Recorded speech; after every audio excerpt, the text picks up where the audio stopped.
Well, good morning, everybody. Just wanted to start you off with a look at the last 72 hours of total snowfall. So we can just kind of capture what this system has done. It's put down a lot right into parts of Colorado, Nebraska, getting into Iowa, Wisconsin, Minnesota here, and then into the UP. And then today we're still seeing more snow being added to New England. One of the more important parts about this upcoming forecast is that each of the next two big systems that are going to run through the middle part of the United States are going to do two things: deliver some moisture farther to the south, increase the chances for snow in some areas that have not seen a lot of it. I'm talking about this corridor right in through here into the Ohio River Valley. And then a lot of this is going to really add up into parts of New England. There's chances here in the interior of the Northeast where some places could pick up well in excess of a foot going forward. And the reason why that pattern's set up so well to do this is because it's gone back to this configuration. A retracted jet, very weak flow favoring a lot of ridging that's kind of happening in the Gulf of Alaska and split flow, and then deeper troughs that want to dive into the United States out of British Columbia, coming along the spine of the Rockies, ejecting somewhere here, and then just following this branch of the subtropical jet east. So what that's going to do is that's going to give us a lot of chances of just seeing systems roll right along this particular branch of the jet stream. So today the all hazards weather map shows what's going on with the system that's leaving right now in New England. Stronger winds along the Appalachian Mountains. We're watching an upper level low cut through parts of the Four Corners states. It's going to be the one that has given us the risk of this winter storm warning right into this area. We've got fog north. We also have a winter storm watch here in parts of Montana. And also high wind warnings in this area. And I don't want to discount this, but we've got very cold air in the Central Valley of California, and we're getting this risk of frost here. So to see this all unfold, let's go to the high-res NAM. So we got one system exiting this morning here in New England, and we're watching this trough right here. It's almost perfectly centered on the Four Corners states. That one starts to emerge, spreading snow into southeastern and really most of eastern Colorado. Going to get a good chance at seeing some snow. There'll be some colder rain to the south of this in parts of Oklahoma, and I wouldn't be surprised if the model has this right, that by tomorrow morning we see a little bit of ice in parts of Kansas. But it is returning moisture right there into a critically dry place. Now, can you see how this particular part of the U.S. is really seeing the influence of that just screaming jet that's coming through this area?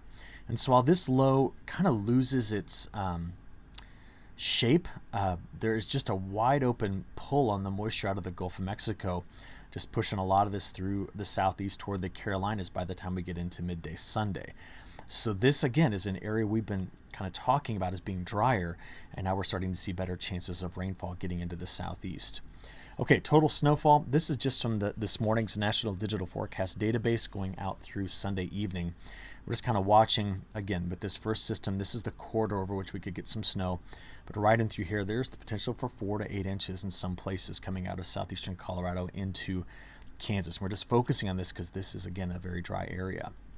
Now, watch what the European model does with that pattern.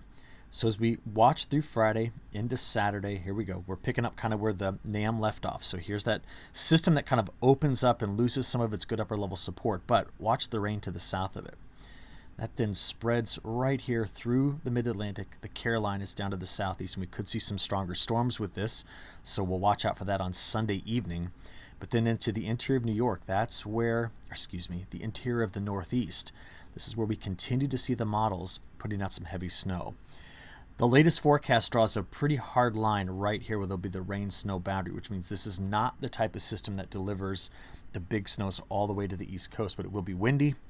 It'll be very cold rain, but that snow into the interior could just begin to add up here with this system and then the one that follows it. So the one that follows it is already here on Monday, and that one kind of dives down even farther to the south. And the European's been very consistent next Monday into Tuesday with this trajectory, really far to the south. Strong storms over the south into the lower Mississippi River Valley. Probably some overrunning and the risk of ice in Oklahoma. And it's kind of that time of year where we can get these big ice storms in Oklahoma. And then this system pulls right through the Ohio Valley. Now, the European's been decently consistent with its track, which means we've been seeing the same snow swath showing up in the model each time. But watch what it does. It goes right into the interior of New England again, hits parts of Ontario and Quebec, the very southern parts of it, and hits those eastern Great Lakes once we get out there to next Wednesday into Thursday morning. So these are the next two big systems we're watching, and I don't want to discount the other pieces of this. There are these little clippers rolling through the Canadian prairie. Some snow's going to fall through there. And the models keep over-promising on moisture, coming with this pattern into Montana, an area I've been very concerned about given the drought situation in parts of Montana. But it's trying again next Thursday, Friday to deliver there.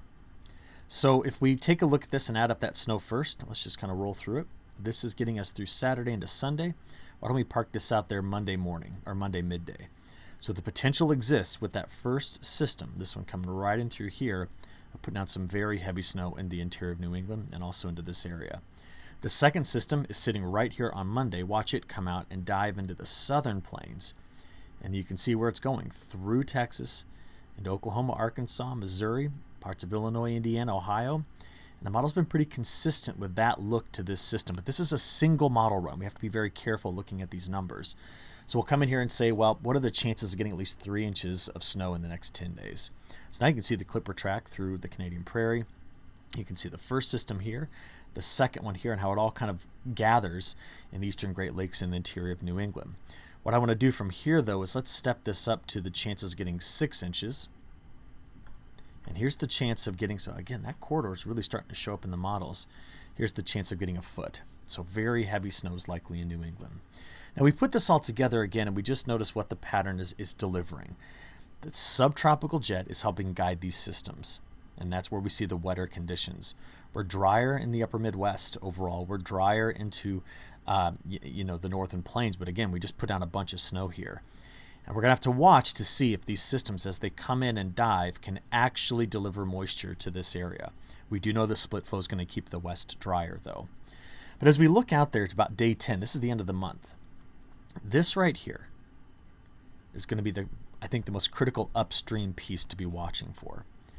The farther it moves in this direction, doesn't take much, but just moves a little bit to the west, means we could actually increase chances across the whole of the United States given this pattern and delivering some moisture.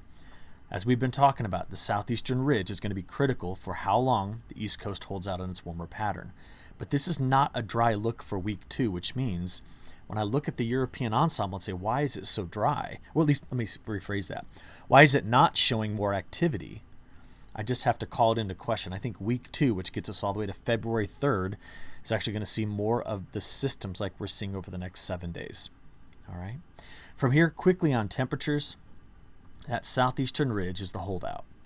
So while colder air starts at the end of this month to come back into the Canadian prairie, see it there, into the west, into the Midwest, into the Great Lakes area, it has a hard time pushing farther and farther to the east. And we just keep seeing the models kick the can down the road on when this cold air arrives and the strength of that southeastern ridge preventing it from really moving all the way to the east coast.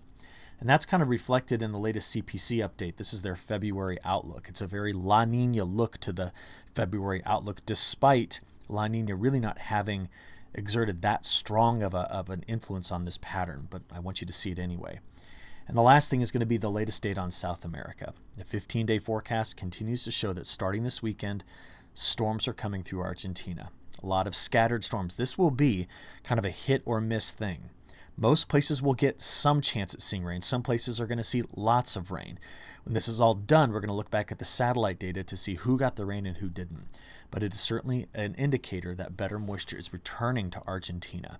It's wet in central Brazil, from Mato Grosso over toward Bahia. And the drier air that you see here north into Mato Grosso is not dry. There's still going to be precipitation here. So this is not a signal I'm worried about right now, but it is something that is going to help with the harvest effort going on in Mato Grosso.